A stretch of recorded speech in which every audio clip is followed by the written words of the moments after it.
കർത്താവിൽ ഏറ്റവും സ്നേഹം നിറഞ്ഞവരെ, നിങ്ങൾക്ക് സമാധാനം. കമൻറ്റ് ബോക്സിൽ ഒരു ചേച്ചി എന്നോട് ഇപ്രകാരം ചോദിച്ചിട്ടുണ്ട്: പ്രാർത്ഥിക്കുമ്പോൾ വിപരീതമായിട്ട് സംഭവിക്കുന്നു, എന്തുകൊണ്ടാണ് അങ്ങനെ സംഭവിക്കുന്നത്? എനിക്കൊരുപാട് സഹനങ്ങൾ ഉണ്ടാകുന്നുണ്ട്, ഇതിൽ നിന്ന് മോചനം ലഭിക്കാനായിട്ട് എന്ത് ചെയ്യണം? അപ്പോൾ എൻ്റെ പ്രിയപ്പെട്ട ദൈവജനമേ, ഇത് ഒരു പേഴ്സണലായിട്ട് ഒരു ചോദ്യമല്ല, സത്യത്തിൽ എല്ലാവരും നേരിടുന്ന ഒരു പ്രശ്നമാണിത്. അപ്പോൾ എനിക്ക് തോന്നി ഈശോയോട് ചോദിക്കാം എന്താ ചെയ്യേണ്ടതെന്ന്.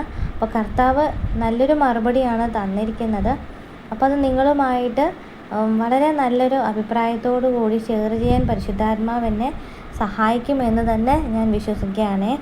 അപ്പോൾ ഇത് ആ ചേച്ചി കേൾക്കുന്നുണ്ടെങ്കിൽ എനിക്ക് ആ ചേച്ചിയോടും അതോടൊപ്പം തന്നെ ആ ചേച്ചിയുടെ ചോദ്യത്തിനുള്ള മറുപടി എന്ന രീതിയിൽ മറ്റുള്ളവരോടും സംസാരിക്കാൻ ഞാൻ ആഗ്രഹിക്കുകയാണ്. പ്രിയപ്പെട്ട ദൈവജനമേ, നമ്മൾ പ്രാർത്ഥിക്കാനായിട്ട് തുടങ്ങുമ്പോൾ നമുക്കറിയാം നമ്മുടെ ലൈഫിൽ ഒരുപാട് ദുഃഖങ്ങളും ദുരിതങ്ങളും ഉണ്ടാകും. പ്രത്യേകമായിട്ട് നമ്മൾ യേശുക്രിസ്തുവിനെ ദൈവമായിട്ട് ഹൃദയത്തിൽ സ്വീകരിച്ചിരിക്കുന്നവരാണെങ്കിൽ നമുക്ക് സഹനമായിരിക്കും കൂടുതലായിട്ടും നമ്മുടെ ജീവിതത്തിൽ ഉണ്ടാവുക എന്നുള്ള സത്യം നിങ്ങൾ മനസ്സിലാക്കുക. നമ്മൾ പ്രാർത്ഥിച്ച് നമ്മൾ ഏത് വിഷയമാണ് സമർപ്പിക്കുന്നത് എന്നുള്ളത് അത് ആദ്യം നമുക്കൊരു ബോധ്യം ഉണ്ടായിരിക്കണം. നിങ്ങൾ എന്ത് പ്രാർത്ഥിച്ചപ്പോഴാണ് നിങ്ങൾക്ക് ഓപ്പോസിറ്റായിട്ട് ദൈവം പ്രവർത്തിക്കുന്നത് എന്നുള്ളത് നിങ്ങൾ വ്യക്തമാക്കുക. ഇതിനൊരു ഉദാഹരണം എന്ന രീതിയിൽ 3 വചനഭാഗങ്ങൾ ഞാൻ നിങ്ങൾക്ക് മുന്നിൽ വെളിപ്പെടുത്തുകയാണ്. അപ്പോൾ ഒന്നാമതായിട്ട് ഞാൻ പറയാൻ ആഗ്രഹിക്കുന്നത് ഗെത്സമൻ തോട്ടത്തിലെ ഈശോയുടെ പ്രാർത്ഥനയാണ്. കാരണം വിപരീതമായിട്ട് ഉത്തരം കിട്ടിയ ഒരു ഭാഗമാണത്. നമുക്കറിയാം ഈശോ അവിടെ പ്രാർത്ഥിക്കുന്നുണ്ട്, പറ്റുമെങ്കിൽ ഈ പാനപാത്രം എന്നിൽ നിന്നും എടുത്തു മാറ്റണേ എന്നാണ് പ്രാർത്ഥിക്കുന്നത്. കാരണം യേശു കർത്താവ് അനുഭവിക്കാൻ പോകുന്ന ആ ദുഃഖത്തിൻ്റെ തീവ്രത മനസ്സിലാക്കിയിരുന്നു. അപ്പോൾ പിതാവിൻ്റെ ആ സന്നിധിയിൽ നിന്നും ഒരു തരത്തിൽ പറഞ്ഞു കഴിഞ്ഞാൽ ഇതിലൊരു ഇളവ് ലഭിക്കും എന്നുള്ളൊരു വിശ്വാസത്തോടു കൂടിയാണ് കർത്താവ് ചോദിക്കുന്നത്. ഒരു സാധാരണ മനുഷ്യൻ ആയിട്ടാണ് നമുക്ക് മനസ്സിലാക്കാനായിട്ട് സാധിക്കും ആ ഒരു ഭാഗം വായിച്ചു കഴിഞ്ഞാൽ. പക്ഷേ അവിടെ നമുക്ക് കാണാൻ സാധിക്കുന്നുണ്ട്, പിതാവായ ദൈവം ആ ഒരു സഹനത്തെ മാറ്റുന്നില്ല, മറിച്ച് ആ സഹനത്തിന് നടുവിൽ അതിനെ പൂർത്തീകരിക്കാനുള്ള ശക്തി കൊടുക്കുന്നുണ്ട്. അതായത് ദൂതന്മാരെ അയച്ചിട്ടാണ് നമുക്കറിയാം ശക്തിപ്പെടുത്തുകയാണ്. അവിടെ നമുക്ക് മനസ്സിലാക്കാനായിട്ട് സാധിക്കുന്നു, ദൈവത്തിൻ്റെ ഇഷ്ടം നിറവേറ്റുക എന്നുള്ളതാണ് അവിടുത്തെ സഹനത്തിലൂടെ യേശുവിന് ദൈവപിതാവ് വെളിപ്പെടുത്തിയ വലിയൊരു സത്യം എന്ന് പറയുന്നത്. രണ്ടാമത്തെ ഒരു വിപരീതമായിട്ട് ബൈബിളിൽ സംഭവിച്ച മറ്റൊരു ഭാഗം എന്ന് പറയുന്നത് പൗലോസ് അപ്പോസ്തലന് ഉണ്ടായ ഒരു അൾസർ രോഗമായിരുന്നു. വയറിനകത്ത് ഉണ്ടായ അൾസർ 3 തവണ മാറ്റപ്പെടാനായിട്ട് പൗലോസ് അപ്പോസ്തലൻ പ്രാർത്ഥിക്കുന്നുണ്ട്. ആ സമയത്ത് ദൈവമായ കർത്താവ് പൗലോസിനോട് പറഞ്ഞു, നിനക്ക് എൻ്റെ കൃപ മതി, എന്തെന്നാൽ ബലഹീനതയിലാണ് എൻ്റെ ശക്തി വെളിപ്പെടുന്നതെന്ന് പറഞ്ഞു. അപ്പോൾ എന്തുകൊണ്ടാണ് അവിടെ അങ്ങനെ കർത്താവ് പറയുന്നതെന്ന് പറയുന്നുണ്ട്. കാരണം പൗലോസ് പറയുന്നുണ്ട്, അധികമായിട്ട് ഞാൻ അഹങ്കരിക്കാതിരിക്കേണ്ടതിനാണ്. നമുക്ക് ശാരീരികമായിട്ടുള്ള ചില ബുദ്ധിമുട്ടുകളും അതോടൊപ്പം തന്നെ സഹനം ചിലത് ദൈവം നമുക്ക് എടുത്തു മാറ്റപ്പെടാതെ ഒരു മുള്ളായിട്ട് നമ്മുടെ ജീവിതത്തിൽ ഉടനീളം ചിലത് ഉണ്ടാകും. നിങ്ങൾക്ക് നിങ്ങളെ പരിശോധിച്ചാൽ മനസ്സിലാകും, മുള്ളുകൾ ദൈവം തന്നിട്ടുണ്ട്.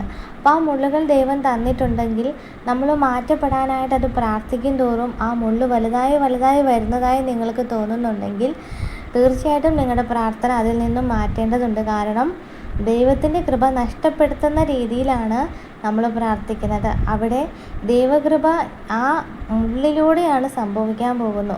അതിനായിട്ട് ആ ഒരു പൈശാചിക അരൂപി നമ്മെ പീഡിപ്പിച്ചുകൊണ്ടിരിക്കും. അല്ലാന്നുണ്ടെങ്കിൽ നമ്മൾ അവിടെ അഹങ്കാരിയായിട്ട് മാറുന്നതാണ്. മൂന്നാമതായിട്ടൊരു ഉദാഹരണം എന്ന് പറയുന്നത് ജോബാണ്. നമുക്കറിയാം, ജോബ് നീതിമാനായിരുന്നു, ആ നാട്ടിലെ തന്നെ ഏറ്റവും വലിയ സമ്പന്നനും കൂടിയായിരുന്നു. എന്നിട്ടും പ്രാർത്ഥനയിലും എല്ലാത്തിലും ജോബ് വലിയവനായിട്ട് കാണപ്പെട്ടു അല്ലേ. ദൈവത്തിന് ഏറെ ഇഷ്ടപ്പെട്ട ഒരാളായിരുന്നു ജോബ്. എന്നിട്ടും സാത്താൻ അവൻ്റെ ജീവിതത്തിന് വേണ്ടി വെല്ലുവിളിച്ചു. എന്തിനു വേണ്ടിയിട്ടായിരുന്നു? അവനെ പരീക്ഷിക്കാൻ വേണ്ടിയിട്ടായിരുന്നു. അതായത് അവൻ നീതിമാനാകുന്നു, അതോടൊപ്പം തന്നെ ദൈവത്തിൻ്റെ ഹൃദയത്തിൽ അവന് പ്രീതി നേടിയവനുമായിരുന്നു. അതിനാൽ തന്നെ സത്യസന്ധമായിട്ടുള്ള സ്നേഹത്തെ അളക്കാൻ വേണ്ടിയും ദൈവത്തോടുള്ള വിശ്വാസത്തെ അളന്നു നോക്കാനും കൂടിയിട്ടാണ് സാത്താൻ അവനെ പരീക്ഷിക്കാൻ ചെന്നത്.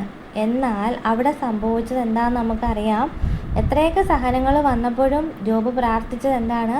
ദൈവം ദാനമായിട്ടാണ് എനിക്ക് തന്നതല്ലേ, അവിടെ നിന്ന് എനിക്ക് തന്നു, അവിടെ നിന്ന് എടുത്തു എന്ന് പ്രാർത്ഥിക്കാൻ കാണിച്ച അവൻ്റെ മനസ്സാണ് നമ്മൾ മനസ്സിലാക്കേണ്ടത്. ഇവിടെ നമുക്ക് മനസ്സിലാക്കാൻ സാധിക്കുന്നുണ്ട്, കഷ്ടതയുടെ കാലഘട്ടത്തിലും ദൈവം നമ്മളെ ഉപേക്ഷിക്കുന്നില്ല എന്ന് മനസ്സിലാക്കുക. അപ്പോഴും ജോബിൻ്റെ വിശ്വാസത്തെ ജോബ് മുറുകെ പിടിച്ചിട്ടുണ്ടായിരുന്നത് കൊണ്ട് തന്നെ അവൻ അവിടെയൊക്കെ തന്നെ ദൈവത്തോടുള്ള വിശ്വാസവും ദൈവത്തെ ഉയർത്തിപ്പിടിക്കാനും മറന്നില്ല എന്നുകൂടി നമ്മൾ മനസ്സിലാക്കണം. പ്രിയപ്പെട്ടവരെ, ഈ 3 ഉദാഹരണങ്ങളും നമുക്കറിയാം പ്രാർത്ഥനയ്ക്ക് വിപരീതമായി സംഭവിച്ച കാര്യങ്ങളാണ്. ഇത് നമ്മൾ പൊതുവെ കേട്ടിട്ടുള്ളതും കൂടിയിട്ടാണ്. അതുകൊണ്ട് നമ്മൾ ആശങ്കപ്പെടേണ്ടതായിട്ടുള്ള കാര്യങ്ങളൊന്നും തന്നെ നമ്മുടെ ജീവിതത്തിലില്ല. നമ്മൾ പ്രാർത്ഥിക്കുമ്പോൾ സഹനങ്ങൾ നമുക്കെതിരെ അധികമായിട്ട് വരുന്നുണ്ടെങ്കിൽ ആദ്യമായിട്ട് നിങ്ങൾ ശ്രദ്ധിക്കേണ്ടത്, നിങ്ങൾ പ്രാർത്ഥിക്കുന്ന വിഷയം അത് എന്താണ്, അത് എനിക്ക് ലഭിക്കേണ്ടതാണോ എന്നും ദൈവത്തിന് അത് ഇഷ്ടപ്പെടുന്നതാണോ എന്നും നിങ്ങൾ ദൈവവുമായിട്ട് ആലോചന കൂടേണ്ടതുണ്ട്. അപ്പോൾ ആദ്യമായിട്ട് നമ്മൾ ദൈവസന്നിധിയിൽ നിയോഗം സമർപ്പിക്കുമ്പോൾ പ്രിയപ്പെട്ടവരെ, കർത്താവിനോട് നമ്മൾ ചോദിക്കേണ്ടത് എങ്ങനെയാണെന്ന് പലപ്പോഴും ആളുകൾക്ക് അറിയത്തില്ല. നമ്മളൊരു നിയോഗം പറയുമ്പോൾ നമ്മളവിടെ ആ നിയോഗത്തിന് മീതെ നമ്മുടെ ആഗ്രഹങ്ങളാണ് ദൈവത്തോട് പറയുന്നത്. ഒരു എക്സാമ്പിൾ പറയുവാണ്, എനിക്ക് ഇന്നൊരാഗ്രഹം നടക്കണം. ഞാൻ കർത്താവിൻ്റെ മുമ്പിൽ ചെന്നിരുന്ന് നിയോഗം സമർപ്പിക്കുമ്പോൾ ഞാൻ ഈശോയോട് പറയുകയാണ്, എനിക്ക് ഇതുപോലെ ഈ കാര്യത്തിൽ അങ്ങനെ നടക്കണം, ഇന്ന സമയത്ത് നടക്കണം, അങ്ങനെ ദൈവത്തോട് ഞാൻ ആജ്ഞാപിക്കുകയാണ് ചെയ്യുന്നത്. ഈ ഒരു രീതി നിങ്ങൾ ചെയ്യുന്നുണ്ടെങ്കിൽ അത് മാറ്റേണ്ടതാണ്.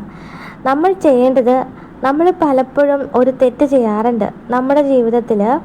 നമ്മൾ ദൈവത്തോട് നിയോഗങ്ങൾ സമർപ്പിക്കുന്ന സമയത്ത് എല്ലാം നമ്മുടെ ആഗ്രഹങ്ങളും പറഞ്ഞ ശേഷം അവസാനം പറയും, കർത്താവേ നിൻ്റെ ഇഷ്ടം നിറവേറട്ടെ എന്ന്. സത്യത്തിൽ അത് ചെയ്യുന്നത് തെറ്റല്ലേ?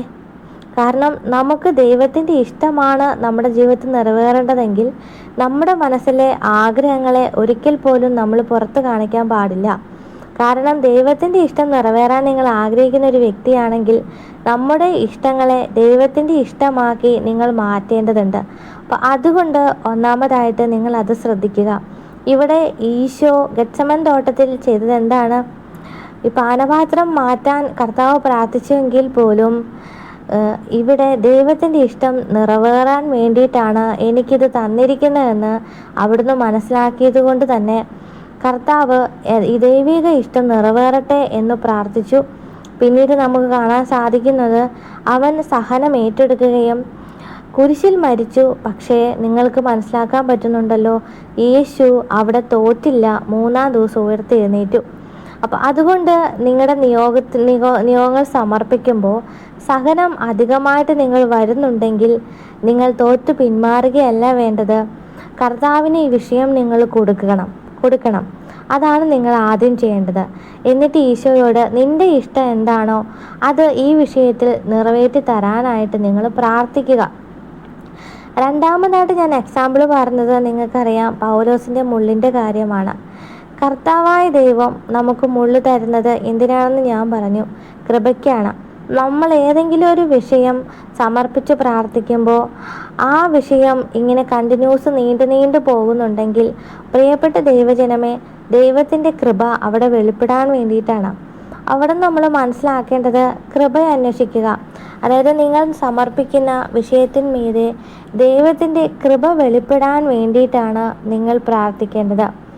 ആ വിഷയം എന്താണ് എന്നതിലല്ല, മറിച്ച് നിങ്ങൾ ആ വിഷയത്തിലൂടെ എന്ത് നല്ല കാര്യമാണ് ഉദ്ദേശിക്കുന്നത്, എന്താണ് എന്നുള്ളതാണ് കർത്താവ് അന്വേഷിക്കുന്നതെന്ന് നമ്മൾ മനസ്സിലാക്കേണ്ടതുണ്ട്. അടുത്തത്, കഷ്ടതയുടെ കാലഘട്ടത്തിൽ വിളിച്ചപേക്ഷിച്ചാൽ അവിടുന്ന് ഉത്തരം തരും. അതാണ് ജോബിൻ്റെ പുസ്തകത്തിൽ വിശ്വാസത്തോടെ പ്രാർത്ഥിക്കുക എന്നതും കൂടി ജോബ് നമ്മളെ പഠിപ്പിക്കുന്നുണ്ട്. ഒരു തരത്തിൽ പറഞ്ഞാൽ ജോബായിട്ട് നമ്മൾ മാറുക എന്നുള്ളതാണ് ദൈവം നമ്മളോട് പറയുന്നൊരു കാര്യം. കാരണം അവൻ്റെ ഹൃദയത്തിൽ ദൈവത്തോടുള്ള വിശ്വാസവും സ്നേഹവും അളവില്ലാത്തതായിരുന്നു. അതുകൊണ്ട് തന്നെ അവൻ അവനെ തന്നെ കുറ്റപ്പെടുത്തുകയാണ് ചെയ്തത്. അപ്പോൾ നമ്മൾ ചെയ്യുന്നൊരു തെറ്റാണ്, നമ്മൾ പലപ്പോഴും ദൈവത്തെ കുറ്റപ്പെടുത്തും. നമ്മുടെ സഹനവേളകളിൽ ദൈവത്തെ കുറ്റപ്പെടുത്തുകയാണ് ചെയ്യുന്നത്. എന്നാൽ ജോബിനെ പോലെ നമ്മൾ പ്രാർത്ഥിക്കണം, ദൈവം എനിക്ക് തന്നു, ദൈവം എടുത്തു എന്നുള്ളത് നിങ്ങളുടെ സഹനത്തിൻ്റെ കാലഘട്ടത്തിൽ നിങ്ങൾ പ്രാർത്ഥിക്കണം.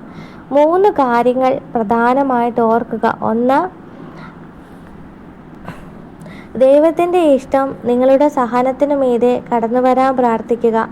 2, ദൈവകൃപ നിറയാൻ പ്രാർത്ഥിക്കുക. 3, നിങ്ങൾ സഹനത്തിനു മീതെ നിന്നു പ്രാർത്ഥിക്കുക. അതായത് ദൈവത്തെ വിളിച്ച് അപേക്ഷിക്കുക എന്നുള്ളതാണ്. ദൈവത്തിൻ്റെ വചനത്തിലൂടെ കർത്താവ് ഇത് നമുക്ക് വെളിപ്പെടുത്തുന്നത് കൊണ്ടാണ് കേട്ടോ ഞാനിതിങ്ങനെ വചനത്തിലൂടെ സംസാരിക്കുന്നത്. പക്ഷേ എന്നിരുന്നാൽ പോലും നമുക്കറിയാം, സഹനം വരുമ്പോൾ നമ്മൾ പലപ്പോഴും തകർന്നു പോകുന്നൊരു സിറ്റുവേഷൻ വരും. ഇപ്പോൾ ഈ ചേച്ചി ചോദിച്ചിരിക്കുന്നതെന്ന് പറയുന്നത് വിപരീതമായിട്ട് സംഭവിക്കുന്നു, അധിക സഹനം സംഭവിക്കുന്നു എന്നുള്ളതാണ്. അപ്പോൾ എനിക്കിതുപോലെ നിങ്ങൾ പ്രാർത്ഥിക്കുമ്പോൾ വിപരീതമായിട്ടാണ് സംഭവിക്കുന്നതെങ്കിൽ നിങ്ങൾ ആദ്യം ഈ 3 കാര്യങ്ങൾ നിങ്ങൾ ആത്മശോധന ചെയ്യേണ്ടതായിട്ടുണ്ട്. ഞാനിപ്പോൾ പറഞ്ഞ 3 കാര്യങ്ങൾ നിങ്ങൾ നിങ്ങളുടെ ജീവിതവുമായിട്ട് ആത്മശോധന ചെയ്യുക. ഇനി നമുക്ക് ചെയ്യാൻ പറ്റുന്ന മറ്റൊരു കാര്യമാണ് നിങ്ങൾ പരിശുദ്ധ അമ്മയെ കൂട്ടുപിടിക്കുക എന്നുള്ളതാണ്. പ്രിയപ്പെട്ട ദൈവജനമേ, സഹനത്തിൻ്റെ കാലഘട്ടത്തിൽ പരിശുദ്ധ അമ്മയാണ് നമുക്ക് വഴികാട്ടിയാവുന്നത്. മറിച്ച് നിങ്ങൾ സഹനം എടുത്തു മാറ്റാൻ കർത്താവിനോട് പ്രാർത്ഥിക്കാതിരിക്കണം. അതുപോലെ തന്നെ പരിശുദ്ധ അമ്മയോട് ചേർന്ന് നിൽക്കുക. അപ്പോൾ നിങ്ങൾക്ക് ഈ ഒരു സഹനത്തിലൂടെ കടന്നു പോകുമ്പോൾ അമ്മ നിങ്ങളെ അതിന് ശക്തിപ്പെടുത്തും. അപ്പോൾ നിങ്ങൾ ചെയ്യേണ്ട ഒരു വലിയൊരു ശക്തമായിട്ടൊരു പ്രാർത്ഥന എന്ന് പറയുന്നത് എന്താണ്? ഞാൻ നിങ്ങൾക്ക് സജസ്റ്റ് ചെയ്യാൻ ആഗ്രഹിക്കുന്നത് രക്തക്കണ്ണീരിൻ്റെ ജപമാലയാണ്. പല ആളുകളും 53 മണി ജപമാല ചൊല്ലാറുണ്ട്, പക്ഷെ രക്തക്കണ്ണീരിൻ്റെ ജപമാല ചൊല്ലുന്നത് വളരെ കുറവായിരിക്കും. പ്രിയപ്പെട്ട ദൈവജനമേ, അതിൻ്റെ ശക്തി എന്താണെന്ന് അറിയാത്തത് കൊണ്ടാണ്. നിങ്ങൾക്ക് പെട്ടെന്നൊരു സൊല്യൂഷൻ നിങ്ങളുടെ ജീവിതത്തിൽ കിട്ടണമെന്ന് നിങ്ങൾ ആഗ്രഹിക്കുന്നവരാണെങ്കിൽ രക്തക്കണ്ണീരിൻ്റെ ജപമാല നിങ്ങൾ ചൊല്ലുക. കാരണം ആ ഒരു സഹനം പൈശാചികമായിട്ടുള്ള ഒരു പീഡയാണ് എന്നുണ്ടെങ്കിൽ തീർച്ചയായിട്ടും നിങ്ങൾക്ക് കാണാനായിട്ട് സാധിക്കും. നിങ്ങളത് ചൊല്ലും തോറും സഹനം കൂടും. പക്ഷേ നിങ്ങൾ മുടങ്ങാതെ അത് ചൊല്ലുമ്പോൾ ഈ കൂടിയ സഹനത്തിൻ്റെ അളവ് കുറഞ്ഞു വരുന്നതായിട്ട് കാണാനായിട്ട് സാധിക്കുന്നുണ്ടെങ്കിൽ തീർച്ചയായിട്ടും അതൊരു പൈശാചികമായിട്ടുള്ള പീഡയായിരുന്നു. രണ്ടാമതായിട്ട്, ഇനി നിങ്ങൾ ഈ രക്തക്കണ്ണീരിൻ്റെ ജപമാല ചൊല്ലും തോറും നിങ്ങൾക്ക് സഹനം അവസാനിക്കുന്നില്ല, അതിങ്ങനെ തുടർന്നുകൊണ്ടേ ഇരിക്കുകയാണ് എന്നുണ്ടെങ്കിൽ തീർച്ചയായിട്ടും അത് ദൈവം മറ്റൊന്ന് നിങ്ങളുടെ ജീവിതത്തിൽ പ്രവർത്തിക്കാൻ ആഗ്രഹിക്കുന്നു എന്നത് നിങ്ങൾ മനസ്സിലാക്കണം. അങ്ങനെ മനസ്സിലാക്കി കഴിഞ്ഞാൽ ദൈവിക പദ്ധതി നിറവേറാൻ വേണ്ടി നിങ്ങൾ ദൈവത്തിന് നിങ്ങളെ തന്നെ വിട്ടുകൊടുക്കുക. ഹല്ലേലൂയ. അപ്പോൾ അതുകൊണ്ട് സഹനം അനുഭവിക്കുന്ന അല്ലെങ്കിൽ നിങ്ങൾ പ്രാർത്ഥിക്കുന്നതിനൊക്കെ വിപരീതമായിട്ട് നിങ്ങൾക്ക് കിട്ടുന്നുണ്ടെങ്കിൽ നമ്മളെ തന്നെ ആദ്യം മാറ്റണം എന്നുള്ളതാണ് ഒരു വലിയൊരു ദൈവിക അഭിപ്രായം എന്ന് പറയുന്നത്. അപ്പോൾ നിങ്ങളുടെ നിയോഗങ്ങളൊക്കെ ദൈവസന്നിധി സമർപ്പിക്കുമ്പോൾ പോലും ഞാൻ എന്താകുന്നു, ഞാൻ ദൈവത്തെ അനുസരിക്കുന്നുണ്ടോ, നിയമങ്ങൾ അനുസരിക്കുന്നുണ്ടോ, ഈ വിഷയത്തിൽ ഞാൻ എത്രത്തോളം മാറേണ്ടതുണ്ട്, ഇതൊക്കെ നമ്മൾ ഒരുപാട് ശ്രദ്ധിക്കേണ്ടതുണ്ട് പ്രിയപ്പെട്ടവരെ. ഞാൻ ഒരുപാട് ആളുകൾ പറഞ്ഞു കേട്ടിട്ടുണ്ട്, നമ്മൾ ഈ ഒരു വിഷയം സമർപ്പിക്കുമ്പോൾ, സഹനം സമർപ്പിക്കുമ്പോൾ അത് പ്രാർത്ഥിച്ചു സഹനം മാറി, ഇത് പ്രാർത്ഥിച്ചു സഹനം മാറി. എൻ്റെ പ്രിയപ്പെട്ട ദൈവജനമേ, നമ്മൾ സഹനത്തെ എടുത്തു മാറ്റാൻ പ്രാർത്ഥിക്കരുത്. കാരണം അത് നിങ്ങളുടെ ജീവിതത്തിലെ വലിയ ഒരു അനുഗ്രഹത്തെ തടയുന്നു. ഞാൻ പലപ്പോഴും പറഞ്ഞിട്ടുണ്ട്. അപ്പോൾ എൻ്റെ പ്രിയപ്പെട്ടവരെ, നിങ്ങൾ ശ്രദ്ധിക്കണം. നിങ്ങൾക്ക് വേണ്ട വലിയൊരു ഉദാഹരണമാണ് ഞാൻ പറഞ്ഞത്. താങ്ങും തണലും പരിശുദ്ധ അമ്മയാകുന്നു. അതുകൊണ്ട് നിങ്ങൾ ആ മരത്തിൻ്റെ ചുവട്ടിൽ മാറി നിൽക്കുക. അമ്മയുടെ ചുവട്ടിൽ നിങ്ങൾ നിൽക്കണം. അമ്മ നിങ്ങൾക്ക് തണലേകും. രക്തക്കണ്ണീരിൻ്റെ ജപമാല നിങ്ങൾ മുടങ്ങാതെ പ്രാർത്ഥിച്ച് നിങ്ങളുടെ വിഷയങ്ങളെ സമർപ്പിക്കണം. അമ്മ നിങ്ങളെ ശക്തിപ്പെടുത്തും, അമ്മ നിങ്ങളെ കഴുകും. അപ്പോൾ നിങ്ങൾക്ക് ഈ സഹനത്തിൽ നിന്നും പുറത്തു വരാനായിട്ട് സാധിക്കും എന്നുള്ളതാണ്. പക്ഷേ സഹനം അവസാനിക്കുമെന്ന് നിങ്ങൾ വിചാരിക്കരുത്. ദൈവം തിരഞ്ഞെടുത്ത ഒരു മകനോ മകളോ ആണെങ്കിൽ അവരുടെ ജീവിതത്തിൽ അവരിതെല്ലാം കടന്നു പോകണം. അപ്പം അതുകൊണ്ട് നിങ്ങൾ ശരിയായ രീതിയിലാണോ, ഞാൻ ഈ പറഞ്ഞ പ്രകാരമാണോ നിങ്ങൾ മുന്നോട്ട് പോകുന്നതെന്നൊന്ന് ആത്മശോധന ചെയ്യുക കേട്ടോ. അപ്പോൾ ദൈവം നിങ്ങളെ അനുഗ്രഹിക്കട്ടെ.